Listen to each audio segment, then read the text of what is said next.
13h, 15h, Europe 1 Info. 14h18 sur Europe 1, la suite d'Europe 1 Info avec vous, Clélie Mathias, et vos deux chroniqueurs du jour, les deux journalistes, Éric Revel et Victor Hérault. J'aimerais comprendre avec vous ce qui se passe. Ça fait des semaines, voire des mois, voire des années qu'on nous parle de la dette, de la situation budgétaire de la France, de ces agios qui s'accumulent, de cette situation qui devient inextricable, impossible. Et pourtant, hier, Jean-Luc Mélenchon, le chef des Insoumis, a dit ceci, il était sur France 2.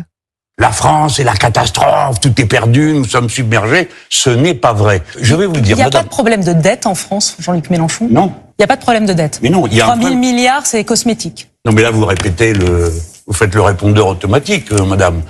Non, ce n'est pas la somme qui compte, c'est les recettes que vous avez. Et c'est le poids de la charge de la dette. 3 300 milliards, sur la période pendant laquelle il va falloir le rembourser, il y aura des revenus, d'accord, de la production, des impôts, etc.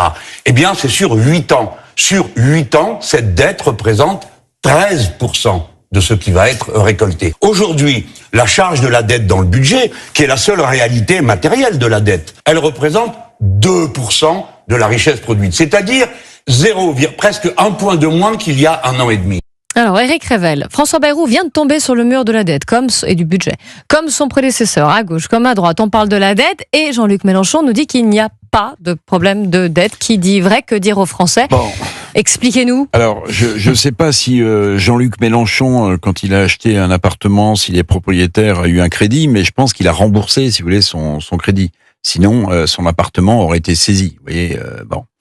Alors, il y a plusieurs choses dans ce qu'il dit. Alors, il y en a une qui est factuelle et qui est juste, c'est que ce qu'il faut rembourser, en premier lieu, c'est le service de la dette, c'est-à-dire les agios, les intérêts qu'on paye sur le stock de dette, c'est-à-dire sur les 3 300 milliards d'euros. Il faut quand même savoir que aujourd'hui, c'est à peu près 60 milliards d'euros, c'est quasiment le budget de l'éducation nationale. En 2029, ça sera 100 milliards d'euros. Tout ça parce que depuis 1974, comme on n'a pas un budget en équilibre, l'État dépense plus qu'il n'a de recettes. Allègement pour les entreprises ou pas, l'État dépense plus qu'il n'a de recettes depuis 51 ans. Bien. Donc vous avez les marchés financiers auprès desquels vous empruntez, qui vous regardent un peu de travers, qui disent oui, vous êtes un pays riche, vous produisez.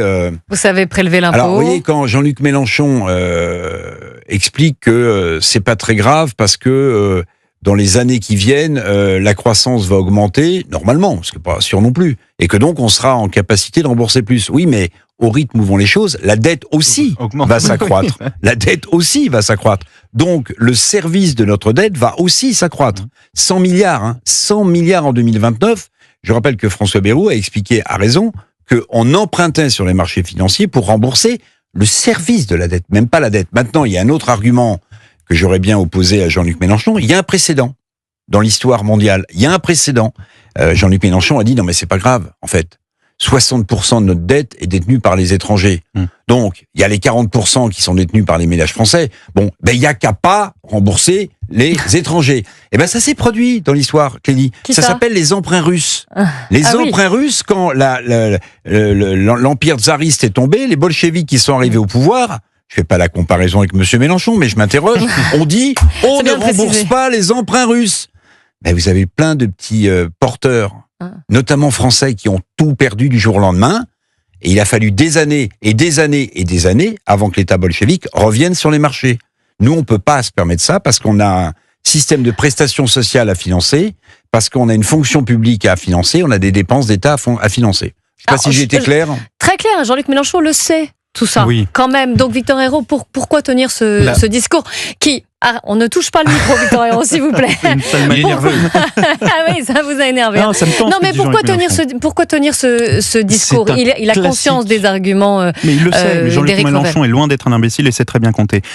C'est un classique de l'argumentaire de gauche. C'était le même numéro lorsque François Fillon tirait la sonnette d'alarme durant la campagne de 2017. La gauche vous dit que les politiciens du centre ou de la droite essayent d'orchestrer une casse sociale et d'installer une rigueur budgétaire, et que tout ça est parfaitement factice, que les arguments pour mener à cette rigueur budgétaire sont factices, et que l'objectif de la droite et du centre, c'est de faire des cadeaux aux riches en prenant aux pauvres, en expliquant aux plus pauvres des Français qu'il le faut impérativement pour le bien du pays. Ça, c'est une rhétorique de gauche classique, basique, c'est-à-dire de monter le peuple qui voudra bien l'entendre contre les élites, parce que, voilà, vous comprenez, les élites nous mentent et nous disent qu'il y a une dette alors qu'il n'y en a pas. Là où Jean-Luc Mélenchon, ça me tend énormément, c'est pour ça que je touche le micro, est complètement irresponsable financièrement, il souhaite une mort à crédit à la France. C'est-à-dire que Jean-Luc Mélenchon, effectivement, s'en fiche complètement de la dette. Pourquoi ? Jean-Luc Mélenchon a 74 ans.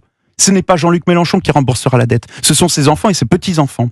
Ça, il ne s'en préoccupe pas. Il peut avoir cette conscience-là, non ? Il ment à ses électeurs, non, parce que Jean-Luc Mélenchon veut arriver au pouvoir, mais il ment à ses électeurs. Vous voyez, lorsque François Bayrou dresse ce constat-là, et pourtant je suis pas le premier des bayrouistes, mais lorsque François Bayrou parle de la dette, des retraites et du poids sur la jeunesse et sur les futures générations, tout le monde lui tombe dessus, alors que c'est un langage de vérité. Mais politiquement, c'est un suicide. Et ben Jean-Luc Mélenchon fait l'exact inverse, c'est-à-dire que Jean-Luc Mélenchon ment à la jeunesse. Donc c'est électoraliste. Mais complètement. C'est ce que vous dites. Il explique aux jeunes, on ne remboursera jamais la dette, on s'en fiche, c'est complètement faux, c'est lui qui ne la remboursera pas. Les jeunes qui auront voté pour lui, eux, la rembourseront et ils s'en mordront bien les doigts. Éric Revel. Oui, deux choses. Il y a un débat qu'on peut avoir, en revanche, qui est intéressant.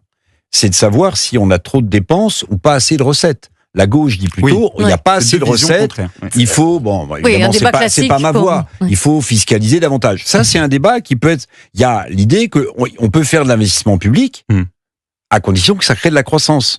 Mais pas pour faire vivre les structures de l'État. Ça crée zéro croissance. Dans le pays le plus imposé au monde, la question des recettes est assez vite réglée, quand même. On a vécu une période quand même où la gauche a été violemment au pouvoir. C'est la période à l'arrivée de François Mitterrand au pouvoir. 81, ça a duré 2 ans. Oui, c'est ce que j'allais dire. En 83, après, hop, ça on a a appelé duré le tournant de la 2 rigueur. ans. Et les seuls qui ont fait beaucoup d'argent, c'est les banques d'affaires, parce qu'elles ont nationalisé ce que voulait nationaliser François Mitterrand, et ensuite elles ont privatisé ce qui était remis au privé. Vous voyez, elles ont fait l'aller-retour. Mais pour le reste, l'idée de dépenser de l'argent qu'on n'a pas, elle a vite rattrapé François Mitterrand, parce que évidemment, on pouvait pas continuer sur ce rythme-là, c'est tout. Elle va vite rattraper aussi les Français quand même. Les retraites à 60 ans, quel puis les ménage 35 français ans. est bien au courant de comment fonctionne une dette et à quel point il ne faut pas dépenser l'argent qu'on n'a pas. Bon, c'est la même chose pour un État.